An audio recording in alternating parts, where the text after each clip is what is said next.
Hi, I'm Jim Steranko, and you're watching Invest Comics TV. Hello, this is Rick Osmon for Invest Comics TV, and with me today is Mr. Coy Turnbull. Am I pronouncing that correctly? Oh yeah, you are. Turnbull. Good, because I sometimes mess it up. Anyway, Coy has a very long history in the comic book industry, starting when you were, what, age 11? Well, I think I was around 15 when I got started doing backgrounds for different friends in the neighborhood, or when I say the neighborhood, I was living in North Carolina at the time, in Asheboro, and plenty of artists that come from there. And whoever would give me something to do, I would do it. Backgrounds, helping out with just pushing some, a broom or something around, anything in order to get my name, or get my face rather in front of an artist who learned something. So that's where I started. I can go from there. Well, the first one I ran across that had me interested was one with The Flash. Yeah, it was actually issue 237, which was I did that in like 2008, I believe it was, and the issue had I think it was written by Mark Champagne, and it was fun. I had the little kid, like the two kids that they had with what's his name, Linda Park, and basically with the Flash, I just felt like he's a guy in movement. The first time I ever laid eyes on the Flash was when Mike Marengo was drawing it, and right after him, I think Carlos Pacheco drew it next, and drew the character next, and I love the movement. The movement was what caught me about those characters, and what also caught me about those particular artists. Those artists, to me, showed me that there's, comics have been so, we have one image to another image to another image to another image, and I believe that you can carry one effect into whatever, objective you're trying to get to at the end of a page. So the Flash is like a character who you can break certain mediums. You could break certain rules, so to speak. Breaking the panel border, with making sure that it's done in such a way where you're still carrying your eye, and as curl move to the next page, and eventually to the ending of the story. So Flash is one of my favorite characters. I mean, there's a ton of characters that I like to draw sequentially, but that is probably one of my favorites. Well, most of your entries, at least in the database, says that you pencil a lot, but I've noticed a few other attributes or a few other duties that you have assumed on various books and characters. Is penciling your favorite thing, or do you like to branch out now and then? Well, if you spoke to me like at the beginning of my career, I would say, no, I like the pencil. Penciling's fine. But of late, especially now that you have programs like Photoshop and Painter, now I like to branch out. I mean, I've inked different little things here and there, particularly on the commissions. I've worked on a lot of commissions where I've thrown in some ink, or thrown in some gray tones, or threw in whatever was necessary in order to create an effect on the image. I mean, like if I'm drawing Batman, I'll actually try to draw in a few speed lines, or try to draw in some grit to his jaw, or whatever is necessary. Like right now, I'm learning in Photoshop how to put in different ways that I've been accustomed to from using a pencil all the time, into actually creating images where seriously I would have never thought of just using a pencil. So I'm branching out. I'm actually seeing different ways to create an effect and do it quick at the same time. Yeah.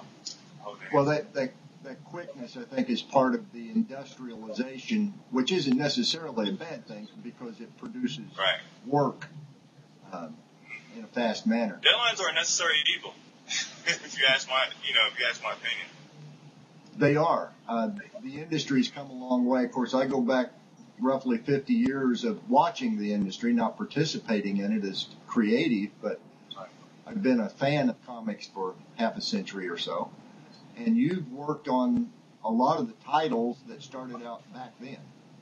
Of all the titles and all the characters that you've contributed to, which is your favorite? Which do you enjoy working with the most?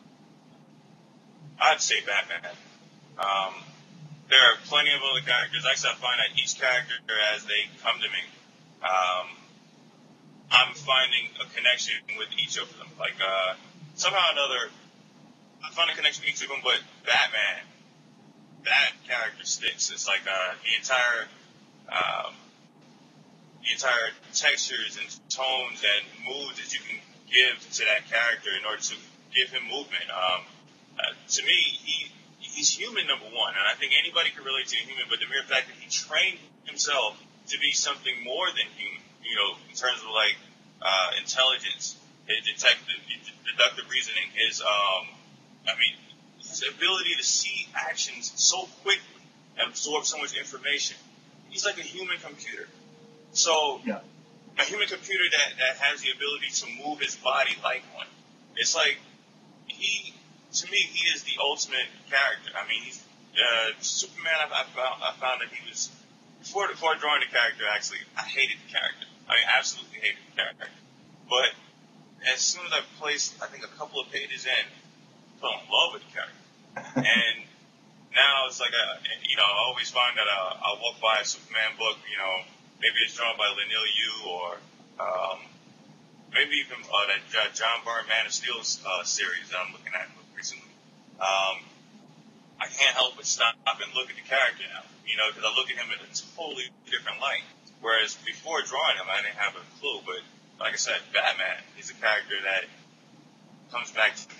I mean, I'll leave the character, or I'll draw the character and come back, and then I'll go to a convention and draw him again, and it's a totally different feeling every single time. So That's my favorite character.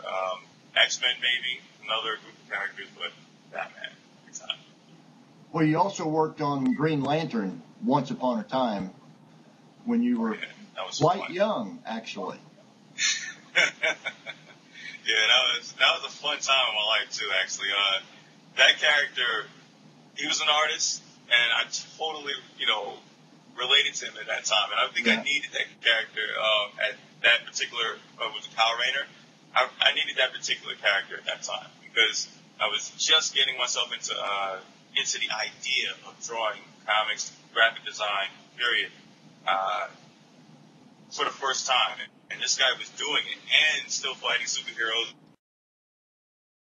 And I sit here and think about it. But that entire galactic,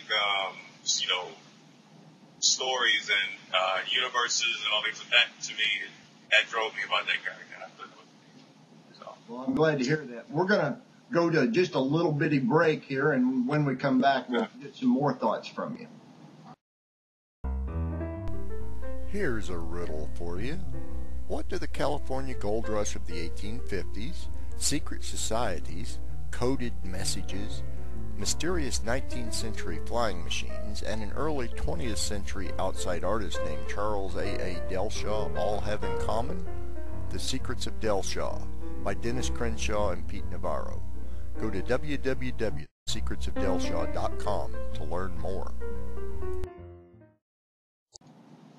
Okay, and we're back with Coy Turnbull. And Coy, my next question is, where do you want to go from here? Well, from here, pretty much, I won't lie, I like to do my own books. I have a line of ideas that I would like to see not only in comic book form, but also in, toy and movie form eventually. I have 3 ideas that I'm thinking on. We're actually in the midst with Headhunter Studios to build these ideas along with some other artists, within our collective. So, there's a lot to see from me. I would say, in the next 2 to 3 years, you're going to see me doing a lot more Marvel and DC work, because those are the characters I grew up with. And I have ideas for each character that I've always loved since I was a kid. But I would like to still see these ideas that I had in my mind. One of them in particular I've had in my head since I was 8, and another one within the last 3 years. And actually, one just created the other day. I have world's 40 particular characters. It's not just the characters; it's the world, that that's enveloped. So there's a lot to see. There's a lot to see later on. I'm working on a graphic novel as well at the moment.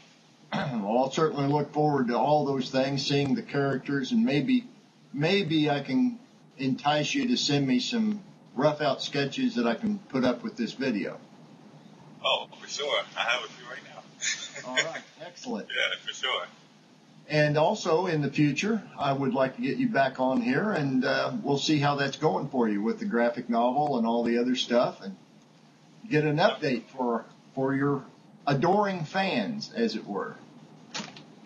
Well, definitely, like to read this and check this stuff out because it's fun, and number two, every single story, brings out a different look that I'm looking for that I don't even know at the beginning. So can't wait to see what else is coming out of these fingers and also in my brain, and particularly can't wait for you guys to see these 3 ideas that I have coming out, particularly Soul Retriever coming out here soon. Thank you. Excellent. Well, we'll certainly look forward to it, and I'll look forward to speaking to you again. Thank you. Thank you, Rick. Thank you.